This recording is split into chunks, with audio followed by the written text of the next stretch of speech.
Assalomu alaykum aziz obunachilarimiz. Meni ismim Xo'jaqulov Akramjon Qo'shiyevich.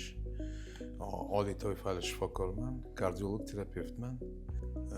Bugungi kunda, hozirgi paytda, fasl almashayotgan paytda albatta ayrim odamlarda o'zgarish bo'ladi.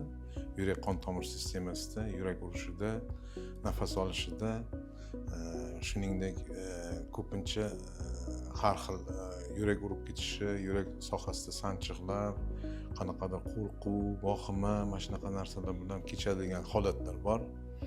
Undan aslo qo'rqmanglar. Bu qo'rqinchli narsa emas, lekin orada bitta kardiolog shifokorga murojaat qilishinglar shart.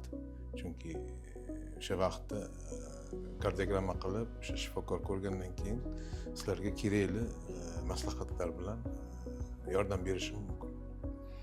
Bu holatlarni asosiy kelib chiqadigan sababi hozirgi mana agar e'tibor bergan bo'lsanglar, hozirgi kunda juda ko'p magnit bo'ronlar bo'lyapti havoda. Mana aprel oyi butun 1-apreldan oyning oxirigacha magnit bo'ronlar davom etyapti.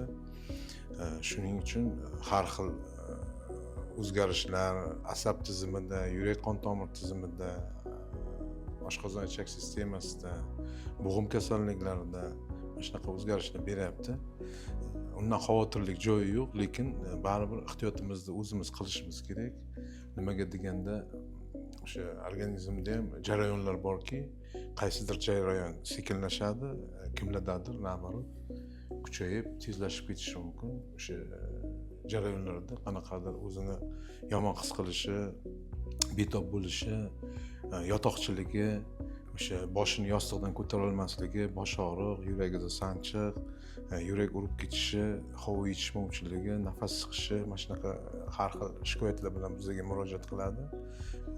Tekshiramiz, ko'ramiz, o'sha sistemaga o'sha asabni tinchlantiruvchi dorilar, qonni suyultiruvchi dorilar, har xil o'tdan qilingan uspokаивающийlar bor, vitaminlar bor, magniy preparatlari bor.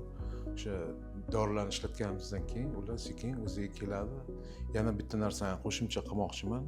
Albatta, o'sha bahor kelgan paytda, bahordan yozga o'tadigan faslda ham albatta o'sha yeydigan ratsionimiz ham o'zgarishi kerak. Ko'proq ko'katlar, sabzavotlar, mevalar, har xil yengil ovqatlar, молочный o'sha sut mahsulotlaridan ko'proq iste'mol qilishni tavsiya qilamiz.